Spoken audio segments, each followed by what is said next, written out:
Michael Boyle's StrengthCoach.com presents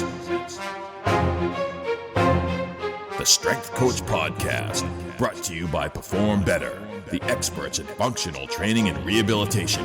PerformBetter.com.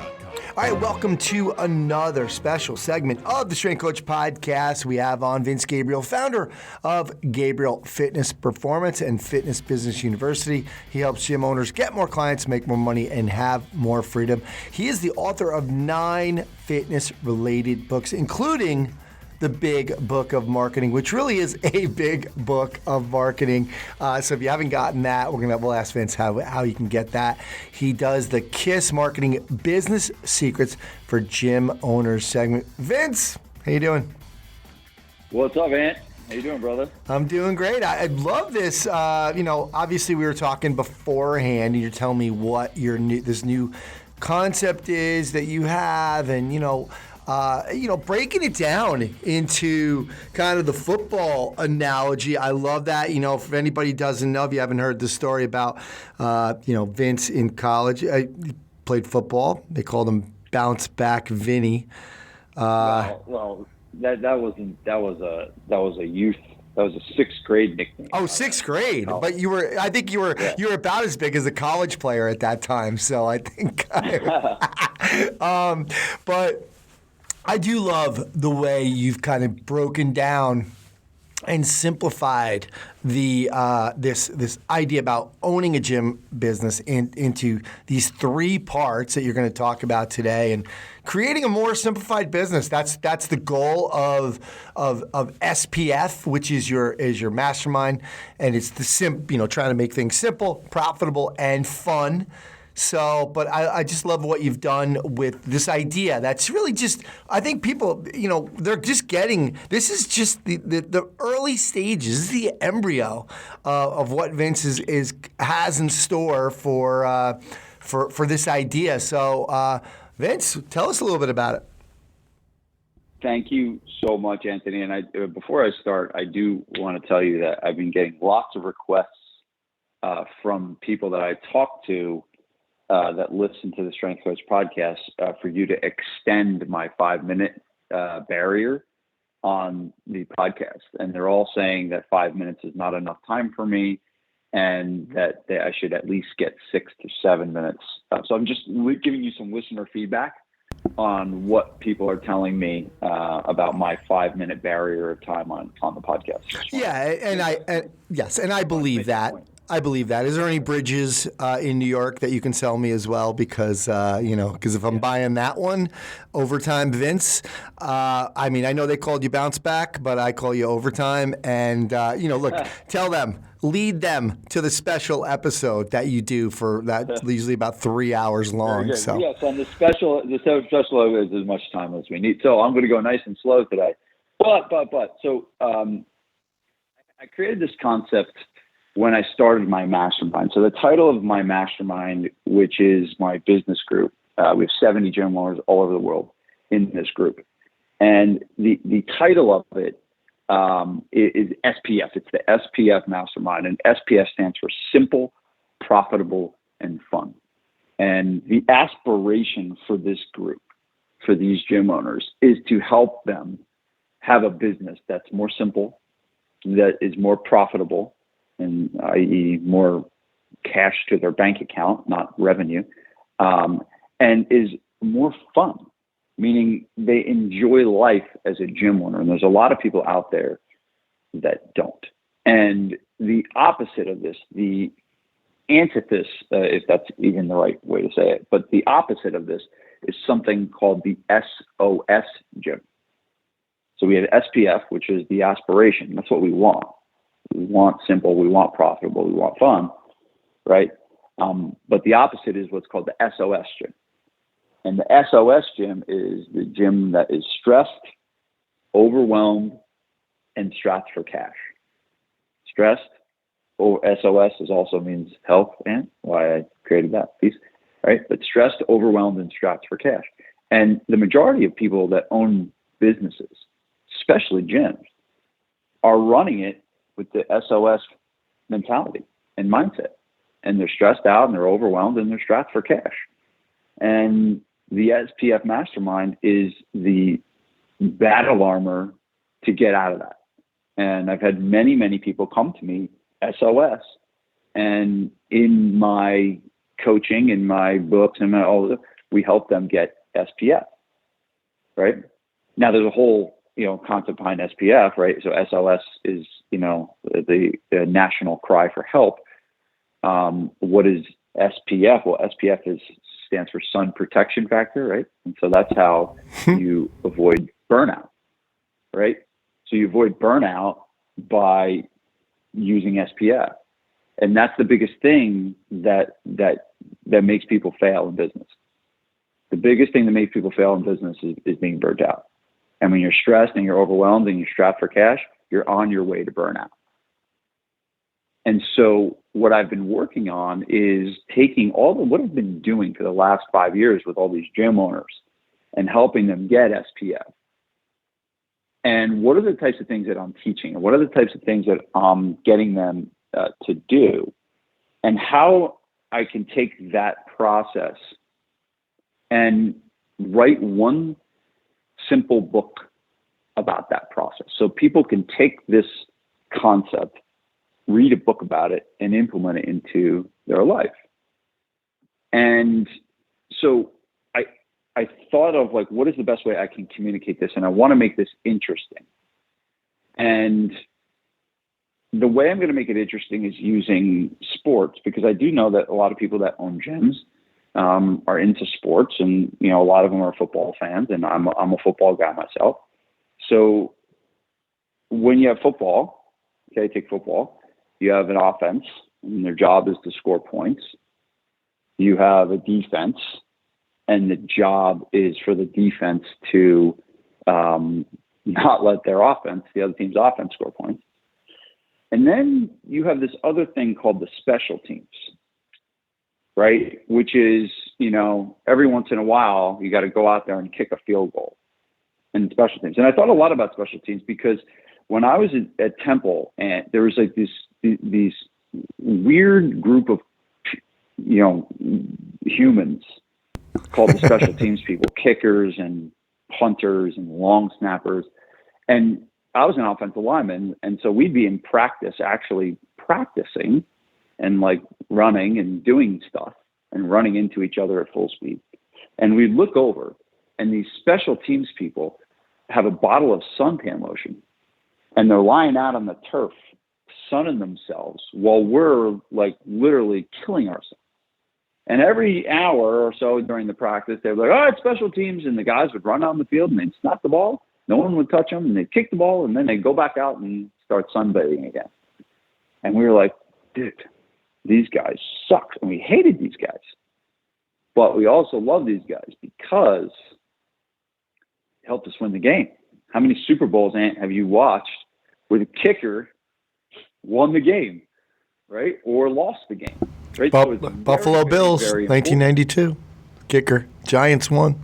Remember that one? Yeah. No, and there's lots of examples like that. I mean, look at what's the kicker from the Patriots? How many times? What is his name? What is that guy's name? The kicker from the Patriots? Is it Adam Vinatieri? Yeah. How many times did he win the Super Bowl for the Patriots? Crazy, right? But the reality is, so as much as we hated these guys, we were just jealous of them because they didn't have to do anything, and a lot of times they got all the glory. But anyway, there's these three components, and for a team to be successful in football, they got to be able to score points, they got to be able to prevent points, and they got to be able to execute on special teams. And if they don't have these three things in place, they're not going to be a successful team. And so the same thing goes in business. And in business, we have these three units, okay? And the offense in business is what I call the getting clients unit, right? The defense in business is what I call the keeping clients unit. And the special teams component is the unit that I call building cash.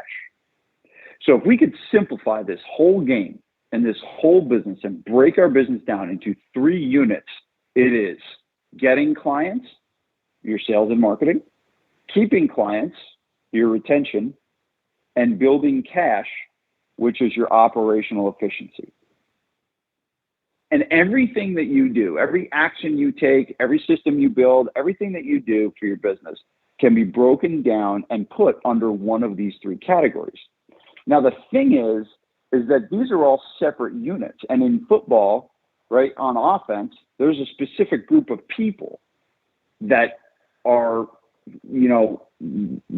supposed to create the offense to go. There's a quarterback, there's offensive linemen, there's receivers, right? And on defense, there's another whole group of people that do specific things, and they have different game plans, and they have different coaches, and it's a different strategy for each one. And so I think that the win is you looking at these three units separately. Now, if you're a business owner, you're probably like, oh, well, I do the offense, I do the defense, and I do the special team, right? And the reality is that's what you've got to stop doing. And you have to grow your business enough so you're not doing, because that is the recipe for burnout. The recipe for burnout is you run the offense, you run the defense, you run the special teams. Now, hey, there's a time where we all do it, right? There's a time where we all do it. But in reality, and, there's a lot of times I talk about growth, and I think growth in a business, you got some people that, I used to have, a person I worked with, and I would always push people to grow, right? And he would always say to me, he's like, you can't push these people to grow. They got to live, the business that they want and everything like that. And if you run a business and you're not growing, eventually you're just going to start declining. And eventually no one, this, would you want to play for a team that just says, we're good to go 500 this year. We're good to go 5-5, and we'd be happy with that. Yeah. Or would you rather be on the team that says, no, we're going to win. We're going to win the whole freaking thing this year. And I think that, there's some, what we call lifestyle people, and it's just the lifestyle in the gym business, like, it doesn't really work. Because once you as the owner just think of, I got this great life and this cushy, but the people around you, they're not going to stay for that. They're going to be like, well, where am I on this? They want someone that's going to push the envelope and win. So in order to do that, you got to grow. And you can't grow by yourself. You got to work, and that's the biggest problem I see. The biggest problem I see in this whole game is that people get to a certain point in business that they're not comfortable with. And then they feel that discomfort, and then they go back to where it's more comfortable. And the example is they get to a point where they're doing all the sessions, and all of a sudden they feel discomfort because they need to hire somebody, and then they hire somebody and it doesn't work out. And then they're like, hiring people doesn't work. And, so they go back to the place of comfort. And then the whole success of growth is being able to break through the things that are uncomfortable. Right. So let me, do you have anything to say before I start going through the units? Just a question, like right off the bat, I guess.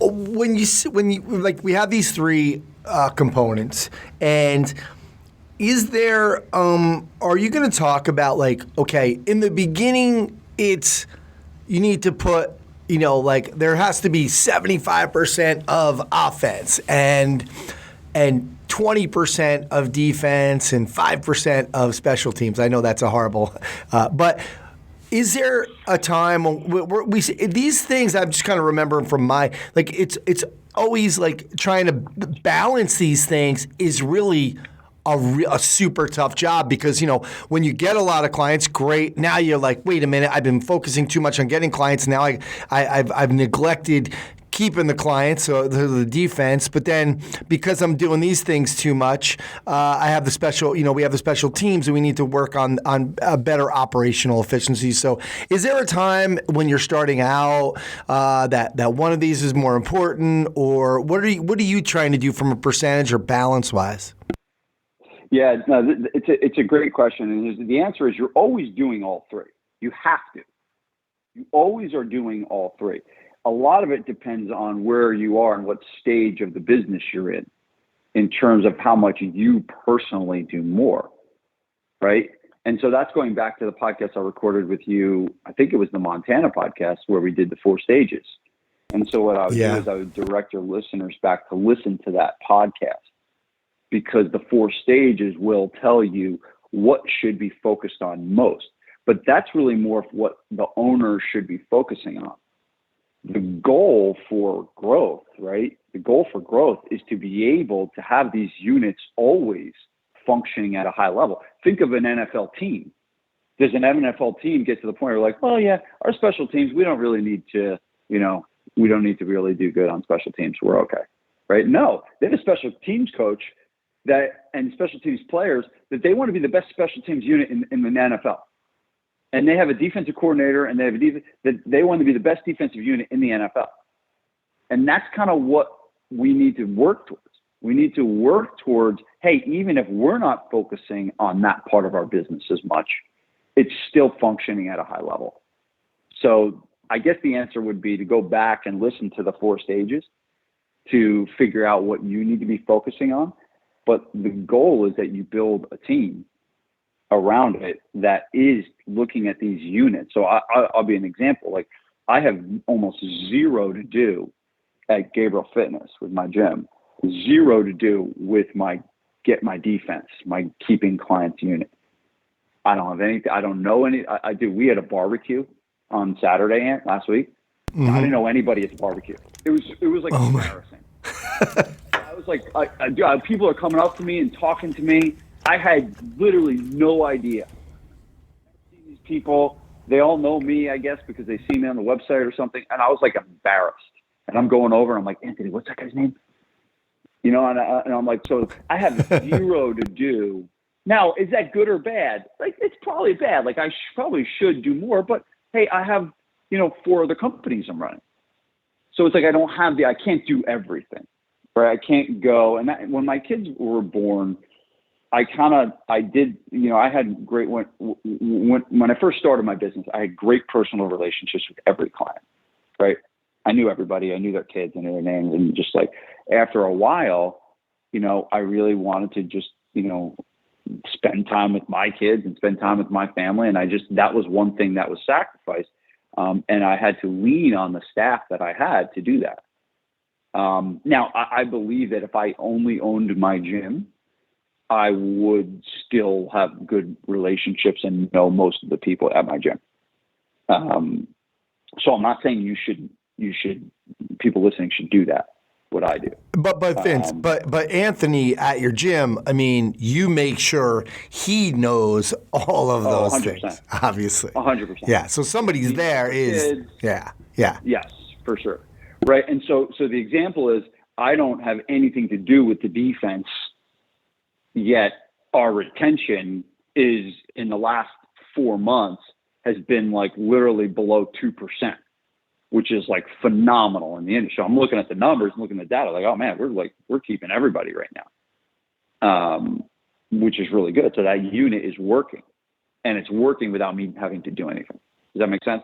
Yeah, absolutely. I just want everyone to understand that, that is the aspiration. Okay, Vince said you have a couple companies. You talked about that in that other podcast with the stages. Okay, moving out, you have other investments or other, revenue streams, but you set it up so it is that inside of Gabriele Fitness, there is this idea of, Anthony being the guy. That's the guy that's like, and the whole staff knows everybody, has great relationships with them, and is helping with the retention. Just wanted everyone to remember that. Just because Vince isn't doing it there all the time doesn't mean that, it's not being done. Yeah. And so it's kind of like if I was to take my gym, which is, it's somewhat, I've been in business for, 13 years. So it's somewhat more of a mature business, right? But if you were to look at my business, I would tell you that there are 2 people that sole responsibility is the keeping clients unit. Sorry, is the getting clients unit. And that's our marketing manager, Daniel, and that's our head of sales, Tom Leonardis, right? And so those 2 people, they're focused. They're not focused on retention at all. They're focused on the unit of getting clients. They're focused on generating leads and taking those leads and turning them into new clients. But then I have a whole another group of people, and it's not that many, right? We're not like a huge thing. We don't have like 20 trainers, right? But we have a handful of people whose sole focus, it's like, all right, we got them in the door. Your job now, it's like passing them off. It's like your job is don't let them leave. You got to keep them, right?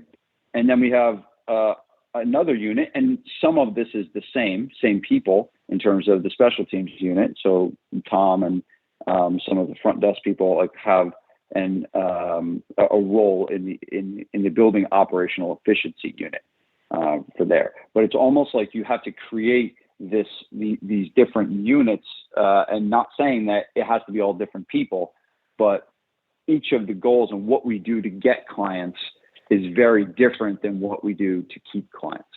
And so there needs to be the strategies beyond it. So let me go through, and I'm not going to go super long. I do have a podcast I recorded that really went deep into each of them. But if I started with the getting clients unit, it's essentially your sales and marketing. And it's your offense. It's what are you doing to get new clients? What are you doing to generate leads? And what are you doing to get them to become members? And there's 3 stages to this. And each of the units, offense, defense, special teams, is broken down into 3 components. So I try to make this simple and easy for people to remember. So I'm basically going to go over 9 components today.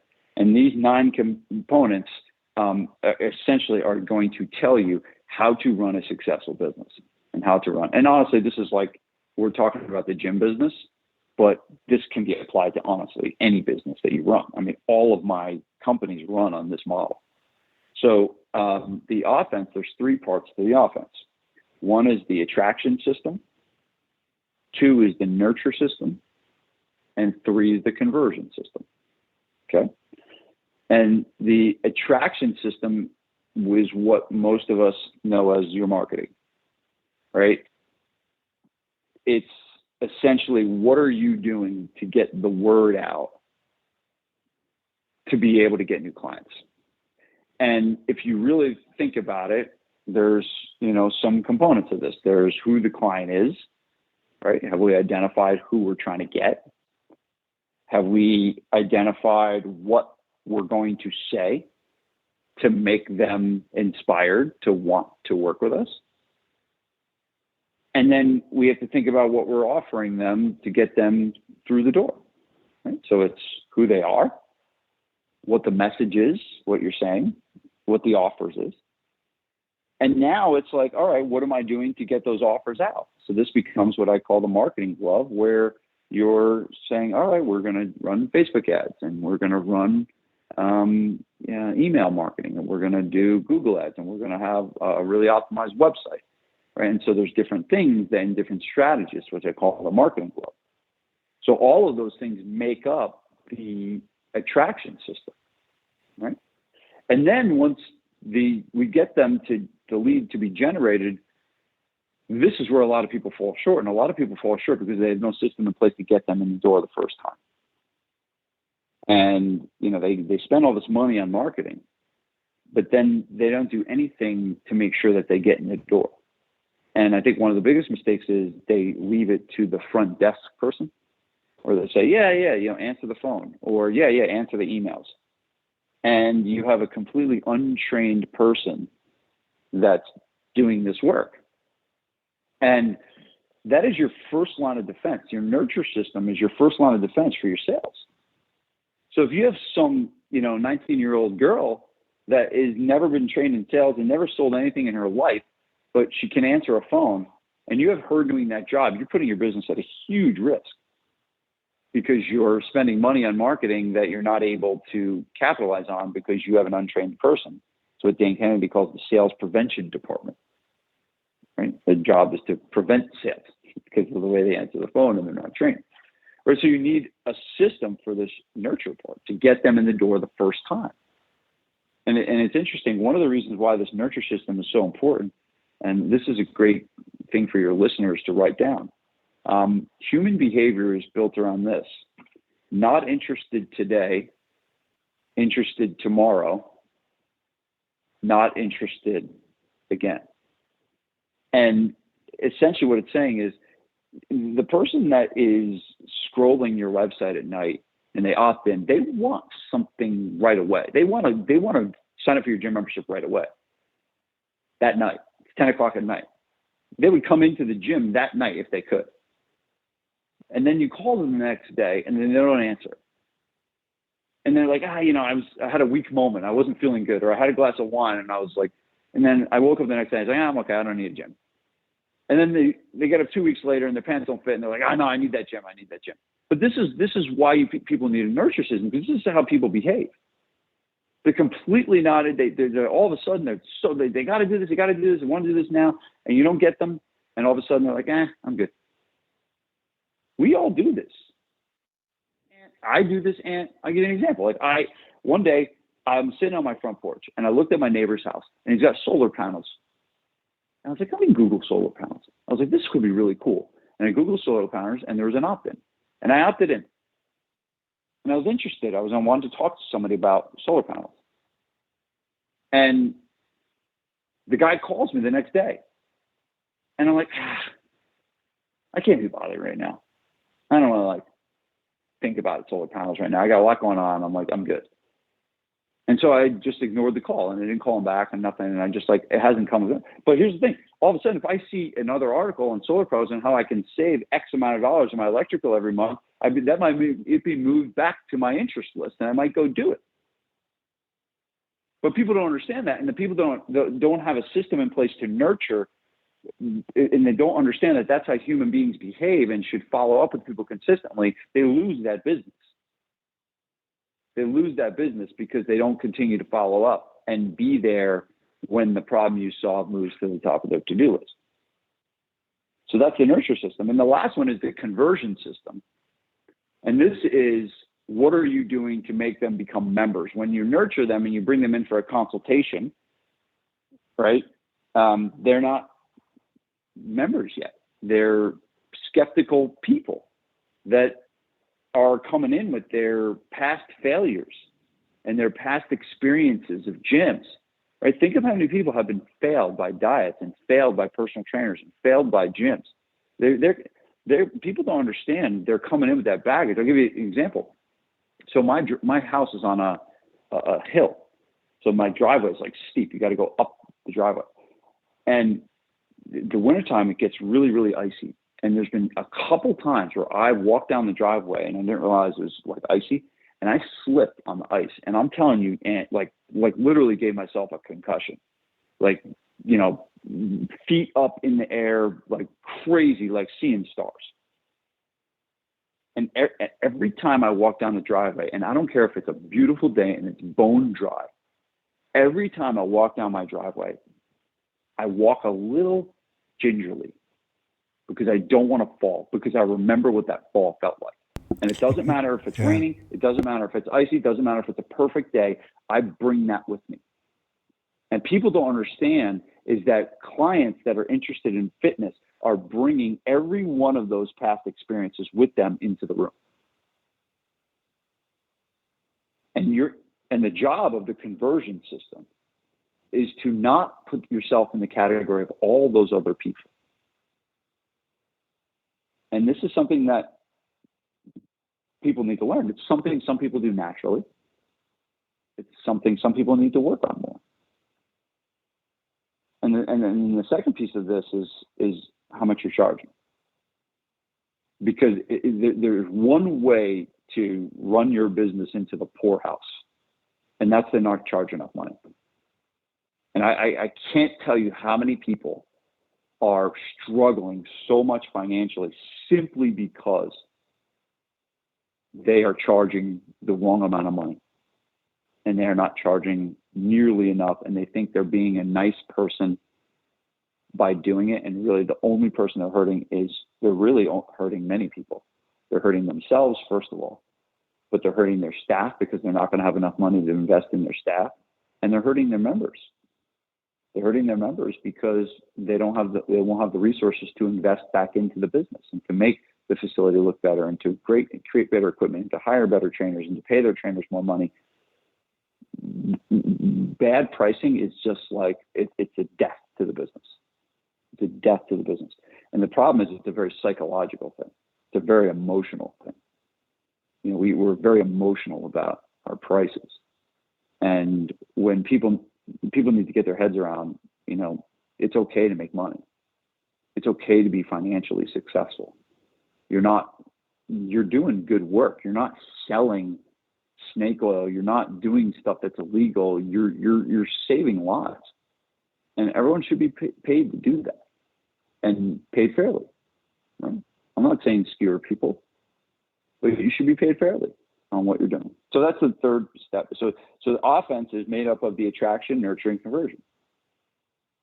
And those three units now I'm explaining a very, very big, broad capability. I don't think anyone should be able to listen to this podcast and go implement everything I'm saying, right? It's not the purpose of it. The purpose of it is for you to understand that these are three units that need to be worked on in your business, right? And it's almost like this house, you can work on them, at different times. So any questions there, Ann, or is that clear? Yeah, no, crystal clear. Love it. I think, I'm waiting for the defense because I know defense wins championships. So. Oh, very good. Very cliche of you. Yeah. So the defense. So this is your retention unit, and this is broken down into three parts, just like the offense was. And part number one, that is now there's some people that are purists. I know that there's a lot of people that follow, Mike Boyle, and they get a very obsessive of the training, right? And the programming and what it actually is. And they look at that as, the product. And I do believe that is very important. I will talk about that in a second. But in our world, right, I believe the most important thing to your retention is that you put good people out on the floor. I'm not saying that you have to put the same people out on the floor all years. I've had a lot of turnover, and in 13 years, we don't have anyone that's still training with us 13 years later. And I would imagine, you look at Boyle. What is Boyle's gym? Well, Boyle doesn't have any of the same trainers after 13 years. They're all gone on and become strength coaches in colleges. They've started their own companies, right? He prides himself on people being able to move on and not have the same people. But he's got a system where he finds great people and he only puts great people on the floor. And so part number one of your keeping clients unit is your recruiting, your hiring, and your team development process. Recruiting, hiring, and team development process. How you get people, the core values you look for when you bring on new people, how you train them, how you onboard them, and the quality of the person that you put out on the floor is the direct correlation to if people will stay or not. Because I do believe no one is going to have a personal trainer that they hate working with or they don't like as a person, right? They don't have to be the best trainer in the world. But if that client is driving to the gym and they're like, oh shit, I got to work with Amanda again, damn it, that ain't going to last. They're not going to stay. And that's honestly one of the problems I see is that we're putting trainers on the floor and they ain't good. They're just not good. They're not good motivators. They're not good technically. They're not fun people to be around. They're just duds. Fastest way to lose clients if you put duds out on the floor. And so that is phase number one. Phase number one in the getting in the keeping clients unit is this recruitment, hiring, and training process. How you recruit, you hire, and you train them to be better. Right? Part number two, Ant, is the product. Right? Is the delivery of the service.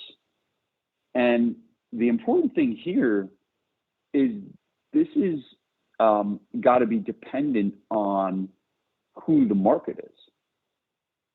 So the types of programming that you do and the types of exercises that you do should be dependent on who the market is. If I was training people that were 25 years old, my workouts would probably look a lot different than they are right now, because right now I focus on people that are 40 to 60. And I know that every one of them that are coming in have got a sore this and a banged up this, and they're stressed out from this. And hey, I can't train their asses off every time they come in the door. Versus a 26-year-old kid, I'm going to train their ass off every time. And it's funny. It's like, I'm seeing it in when I'm doing jiu-jitsu right now. And I'm the old guy in the class. I'm 42 years old. Everyone else in the class, there's me and one other old guy. And everyone else in the class is 26 years old. And I'm like, these kids are like, dancing around after we roll like 4 times in a row. And I'm like barely able to stand up at the end. And these kids are like, dancing around. Right. And it's just different, right? It's different for me than it is, for them. So the product has to be towards the person. Right. And the thing is, and why this is so important, and this is a great story to help make this point.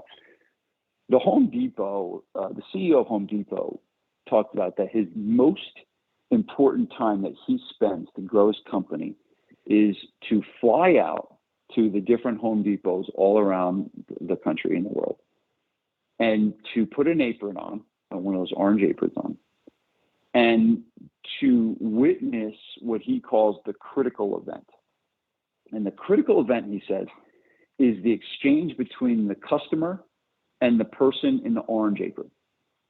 He's like, that is the critical event of Home Depot, of when an engagement happens in between an employee and a client and a staff member and a customer.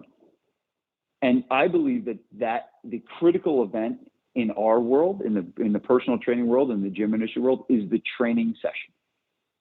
We can be great at giving nutritional advice and the other 23 hours of the day, and no one focuses on the other 23 hours of the day. And that is important. I'm not saying that's not important.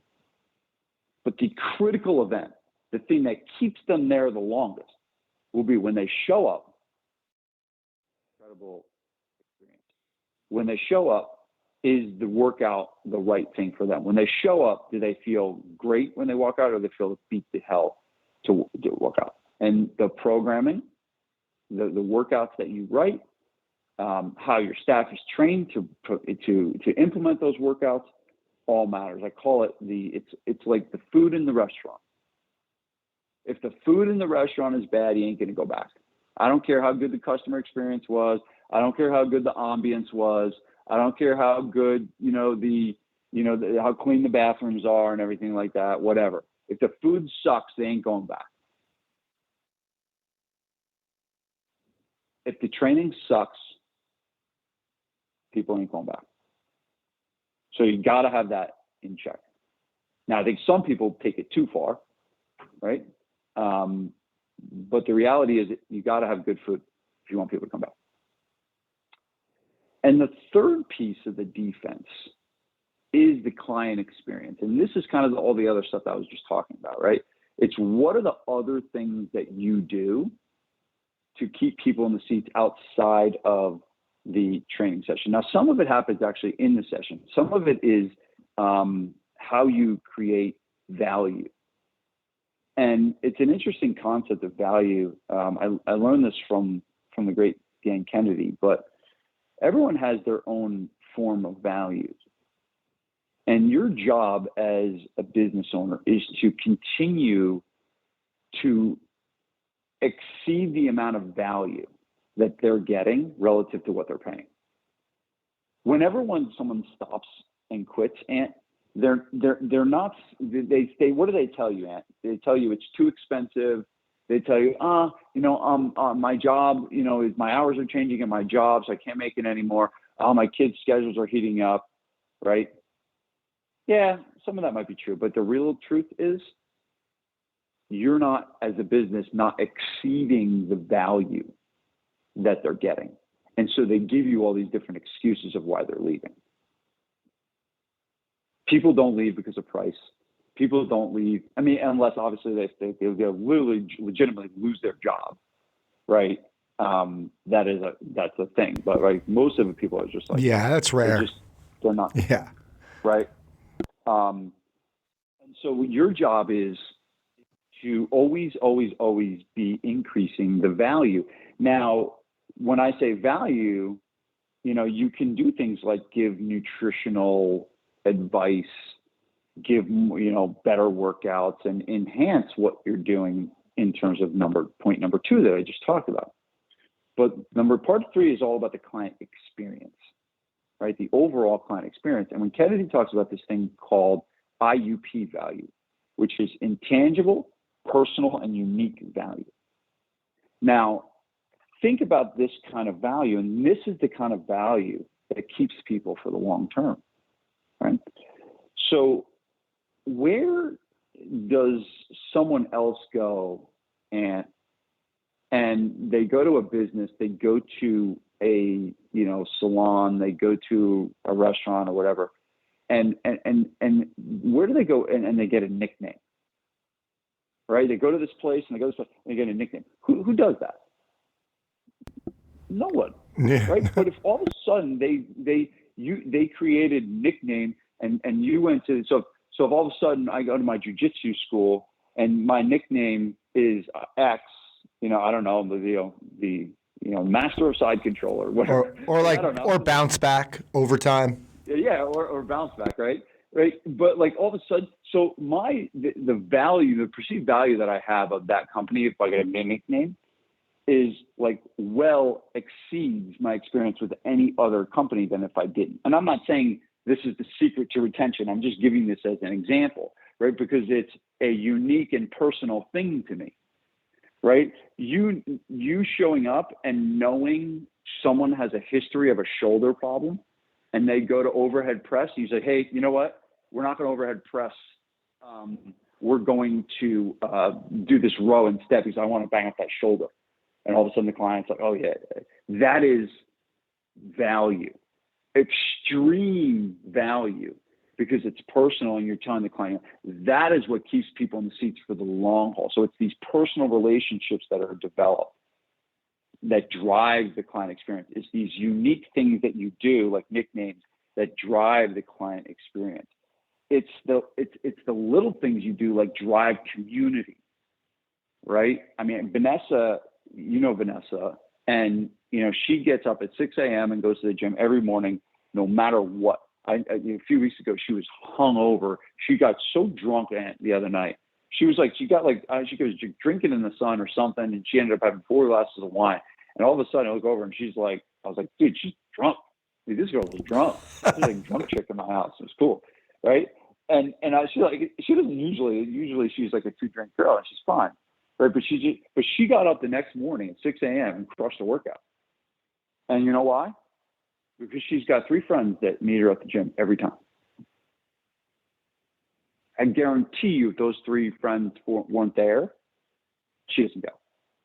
I guarantee you, she didn't like to go to the gym as much when those people aren't there. So you're fostering community, you're fostering relationships, all is driving that client experience. So that's a huge piece of it, of the defense. So we got the defense is recruitment, hiring who the people are, the actual product, and then the client experience. And then the special teams unit, okay? Before I go on to special teams, is there any questions? No. Love it. Love the way you're breaking this down. Love the way you're making it easy on these, different 3 parts. I assume the special teams has 3 parts as well. The special teams has 3 parts, and of course it does. So the words I like to use is building cash, right? So business is broken down to 3 things. We're going to get clients, we got to keep clients, and we want to build cash. And the way you build cash is through operational efficiency. That's how you build cash, is through operational efficiency, that you do all the things that I'm talking about in these 2 units. And in addition to some supporting units, you do these efficiently. Okay. And so the 3 units in the building cash unit are financial strength, predictable systems, and leadership. Okay. So financial strength is really, there is a massive problem in our industry about the lack of understanding of money. it is just rampant. And my best friend in the world, Mike Waldron, who is the CEO. Do you know Mike? Have you met Mike before? I've never met Mike, but I absolutely love him because when I send out the invoice for the podcast, he's always the first one to pay. And also, by the way, he's the best. Sometimes he sends me I'll send a bill, and then that night at like 2:30 in the morning, it's like he'll be like, "Thanks, Aunt, got it, done." I'm like, "It's 2:30. What is this guy doing?" Well, he's on California time, so it's not that. Still pretty late. But so what he does is he's been my CFO since pretty much 2010, and he got, who name the top gym owners in the country, all those Perform Better speakers, all those people, like Mike's got them as clients, right? This is the guy that you need in your corner. But I have learned so much, and I'm so grateful to have this person in my life, Mike. And but he has taught me so much about money and improving my financial education. And I think that's really what it comes down to, is the financial strength of your business doesn't come down to, how much revenue you generate and anything like that. The financial strength comes down to your decisions that you make about money, and your decisions you make and what you prioritize and how you look at the results of the money in your business. And a lot of people don't even look at this. They're running their business and they don't even look at a profit and loss statement. They don't even know how to read it. And one of the things we do at CEO Mastermind is they have to get in front of a room with their profit and loss statement. Everyone's looking at their profit and loss statement. And I'll tell you, you want to know who the non-ego gym owners are? The non-ego gym owners are the ones that join my CEO Mastermind, because these are the guys that get up in front of a room of 10 other guys and share. And literally, some of these guys would rather strip down naked and stand there in front of the room than show their financials. Yeah. And I've had people with legs shaking at the front of the room because they don't want to just, they had a bad quarter and they don't want it. They're embarrassed, right? But it's the ultimate truth teller in business. Your financials tell the truth. A lot of gym owners run their business on emotion, and they make decisions based on emotion. The truth teller in business is what the numbers tell you. And a lot of times we ignore that. We ignore it because we don't want to know the truth. And so when you're struggling, they don't want to look in the bank account. When you're struggling, they don't want to look at the P&L. When you're struggling, they want to ignore this part. When in reality, they need to turn all their attention to this part, because it's the thing that's telling them the truth of what's actually happening. And there's really no way to make changes in the business without adjusting and making decisions based on what the numbers are telling you.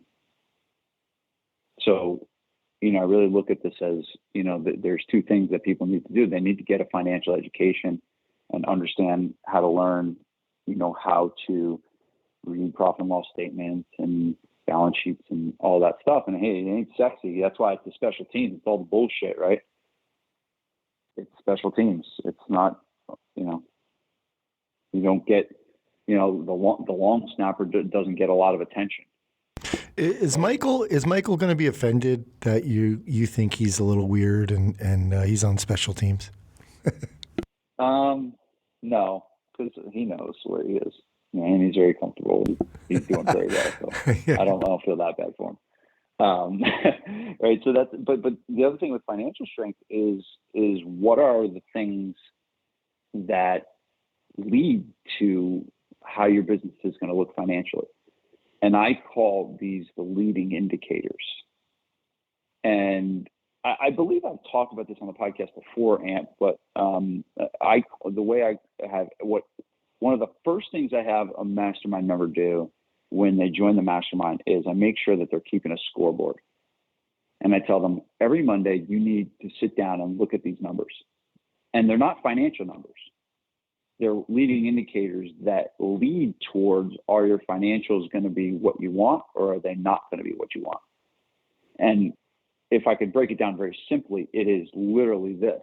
It's how many leads you got, how many trials you sold, how many memberships you signed up, and how many people you lost.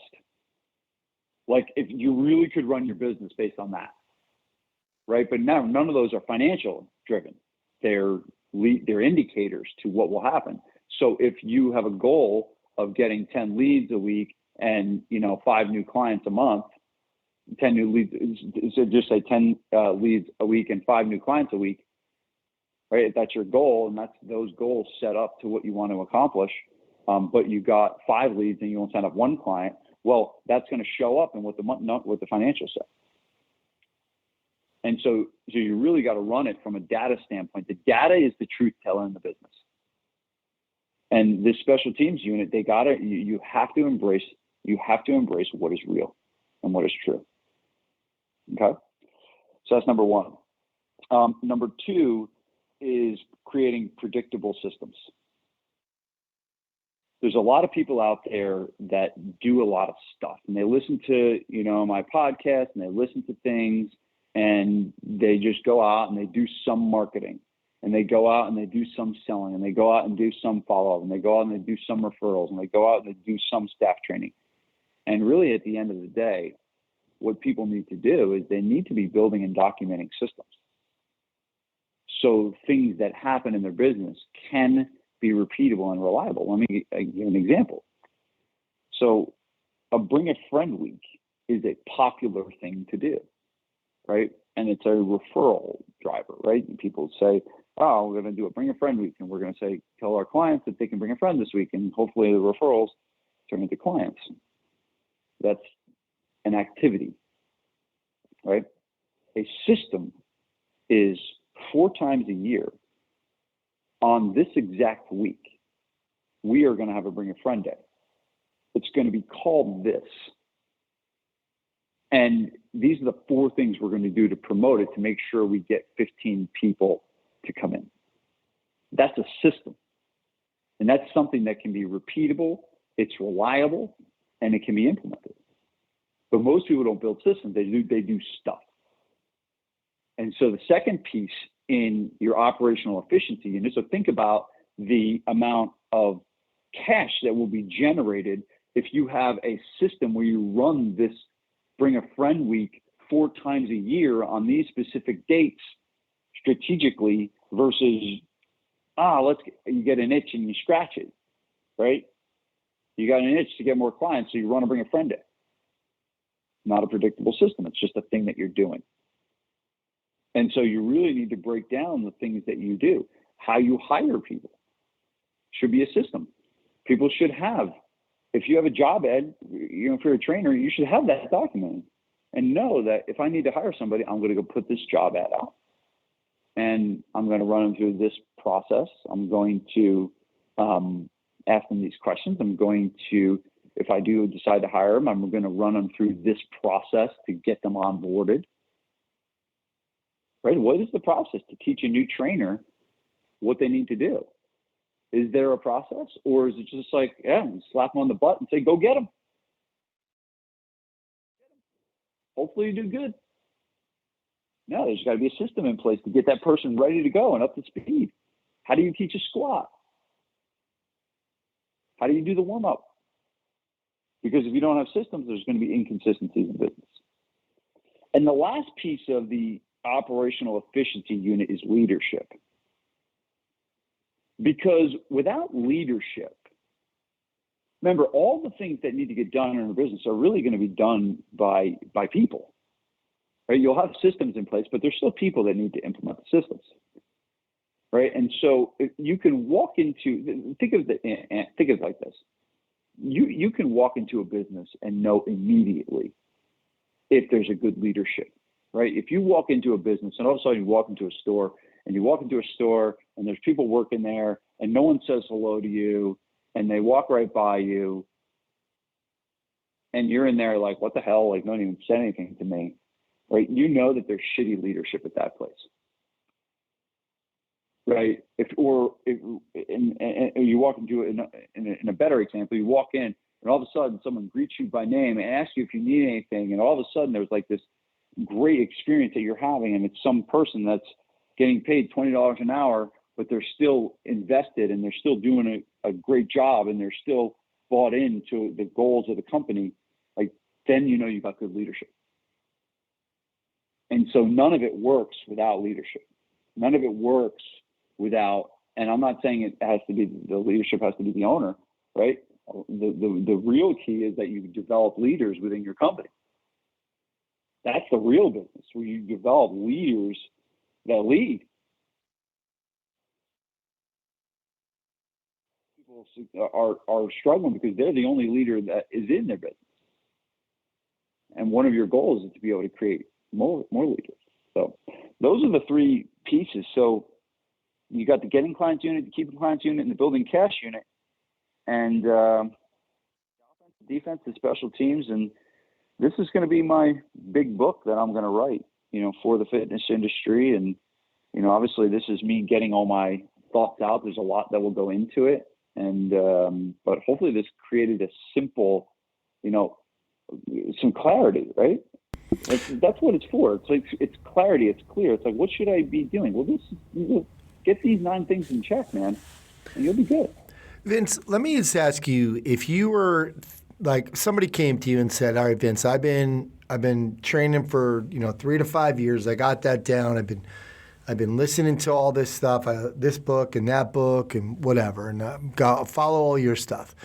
So would you recommend to say, okay, look, I'm going to open a gym, but the budget now, instead of, because people normally do this the opposite way, like, okay, I've had a lot of clients and I can open my own place and the numbers work out, or I can make a little bit of money and then I could start to grow and blah, blah, blah.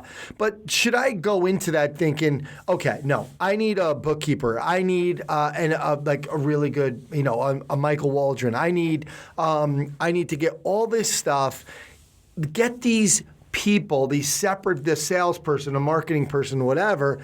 Should I go in thinking I need to do this right now, even though I don't have the size? Like, should I think, wait till I grow, or be ahead of the game?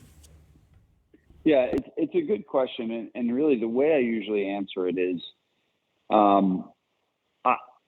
you could go a couple different ways here, right?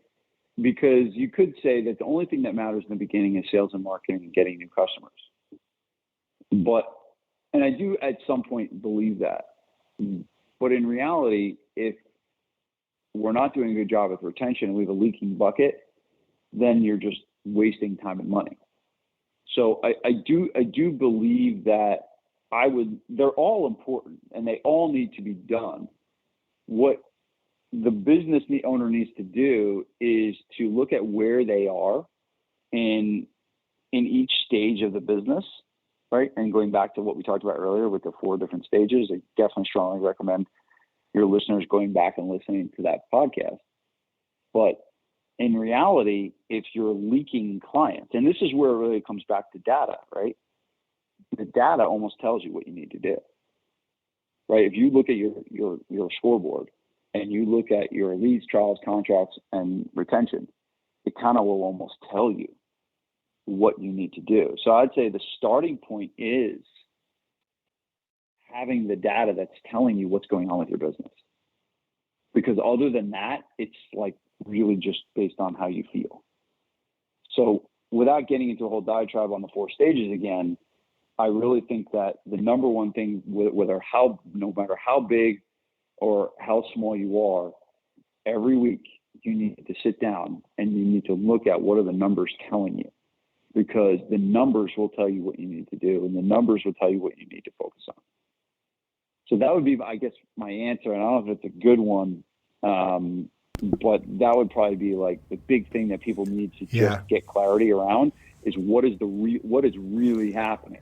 If all of a sudden you start tracking your leads and you get 0 leads every week, well, you need help. Or all of a sudden you look at your retention and you're like, dude, we are freaking losing people at the wazoo. Every week we're losing clients. Well, man, I wouldn't even think about doing anything for marketing. I would just think about fixing your leaking bucket. Yeah. So I guess the base starting point is what is actually happening. Yep. And then going there. Very cool. Great stuff, Vince. This is looking forward to kind of you putting this all together, and we'll kind of obviously we're going to keep talking about different aspects of these things as we move on, especially in these special episodes. So, Vince, once again, thanks so much for coming on and doing this and sharing this great system. And love the analogy; it's good stuff. My pleasure. And I did have a call with one of your listeners right before we got on this call. And he was a young gym owner, and really, really great conversation that we had. And he had just become a member of my Marketing Master Insiders Club.